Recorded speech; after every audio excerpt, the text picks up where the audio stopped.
അസ്സലാമു അലൈക്കും വറഹ്മത്തുള്ളാഹി വബറകാതുഹു.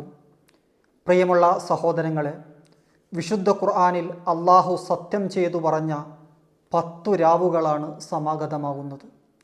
വൽ ഫജ്ർ വലയാലിൻ അശ്ർ, പുലരിയെ തന്നെയാണ് സത്യം, 10 രാവുകളെ തന്നെയാണ് സത്യം.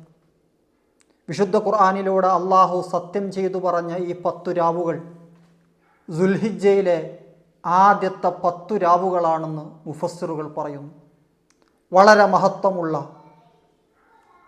രാവുകളാണ്, ദിവസങ്ങളാണ് സമാഗതമാകുന്നത്.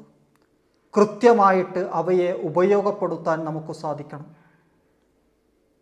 പലപ്പോഴും എല്ലാ സമയങ്ങളെയും അള്ളാഹുവിലേക്ക് അടുക്കാനും ഇബാദത്തിലായി കൂടുതൽ സമയം ചെലവഴിക്കാനും മനുഷ്യന് അവസരം ലഭിച്ചു കൊള്ളണമെന്നില്ല. പക്ഷേ ചില സമയങ്ങൾ അള്ളാഹു നമുക്ക് തരുന്നത് നമുക്ക് നന്നാകാനുള്ള അവസരമാണ്, അള്ളാഹുവുമായിട്ട് കൂടുതൽ അടുക്കാനുള്ള സാഹചര്യങ്ങളാണ്. അതുകൊണ്ട് തന്നെ ചില സമയങ്ങൾക്ക് മറ്റു ചില സമയങ്ങളെക്കാൾ മഹത്വമുണ്ട്. ആ സമയങ്ങളെ നാം ഉപയോഗപ്പെടുത്തിയാൽ മതി. ഓരോ ദിവസങ്ങളിലും സുബ്ഹിയോടടുത്ത സമയം വളരെ പുണ്യമുള്ള സമയമാണ്. അതേപോലെ തന്നെ ആഴ്ചയിൽ വെള്ളിയാഴ്ച ദിവസം പുണ്യമുള്ള ദിവസമാണ്. വിശുദ്ധമായ റമളാൻ പുണ്യമുള്ള മാസമാണ്. ഇങ്ങനെ ഓരോ സമയങ്ങളും അവസരങ്ങളും നമ്മളിലേക്ക് കിട്ടുമ്പോൾ അവ നാം കൃത്യമായിട്ട് ഉപയോഗപ്പെടുത്താൻ ശ്രദ്ധിക്കണം. വിശുദ്ധമായ ദുൽഹിജ്ജയിലെ ആദ്യത്തെ 10 രാവുകൾക്കും 10 ദിനങ്ങൾക്കും വലിയ മഹത്വമുണ്ട്. വിശുദ്ധ റമളാൻ കഴിഞ്ഞാൽ ഇബാദത്തുകൾക്ക് ഏറ്റവും പുണ്യമുള്ള ദിവസങ്ങളാണ് എന്ന് മഹത്തുക്കൾ അതിനെക്കുറിച്ച് അഭിപ്രായം പറഞ്ഞിട്ടുണ്ട്.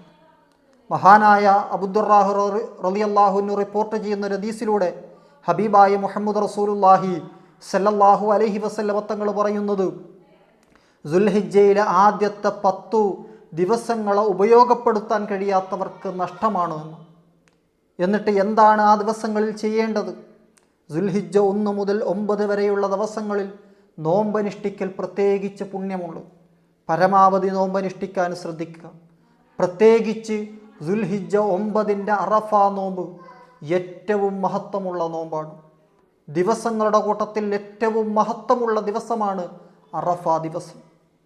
ദുൽഹിജ്ജ് 1 മുതൽ 9 വരെയുള്ള രാത്രികളിൽ സൂറത്തുൽ ഫജ്ർ ഓതൽ പ്രത്യേകിച്ച് പുണ്യമുണ്ട് എന്ന് മഹത്തുക്കൾ പഠിപ്പിക്കുന്നു. അതേപോലെ തന്നെ ദുൽഹിജ്ജ ദിവസത്തിൻ്റെ ആദ്യത്തെ രാത്രിയിൽ ഒരാൾ സൂറത്തുൽ ഹജ്ജ് പാരായണം ചെയ്താൽ അവന് മരിക്കുന്നതിന് മുമ്പ് ഹജ്ജ് നിർവഹിക്കാനുള്ള ഭാഗ്യമുണ്ടാകുമെന്ന് മഹത്തുക്കൾ പഠിപ്പിച്ചിട്ടുണ്ട്.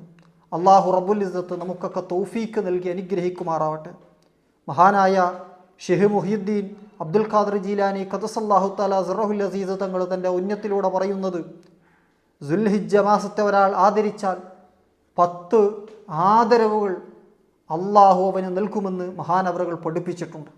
അതുകൊണ്ട് തന്നെ ദുൽഹിജ്ജ മാസത്തെ പൊതുവെയും പ്രത്യേകിച്ച് ദുൽഹിജ്ജ 1 മുതൽ 10 വരെയുള്ള ദിനങ്ങളെയും നാം ഉപയോഗപ്പെടുത്തുക. കൂടുതൽ ഇബാദത്തുകൾ ചെയ്യുക, ദാനധർമ്മങ്ങൾ അധികരിപ്പിക്കുക, ഇസ്തിഗ്ഫാർ ചെയ്യുക, അതേപോലെ തന്നെ അള്ളാഹുവിലേക്ക് തൗബ ചെയ്യുക, ദുആ ചെയ്യുക.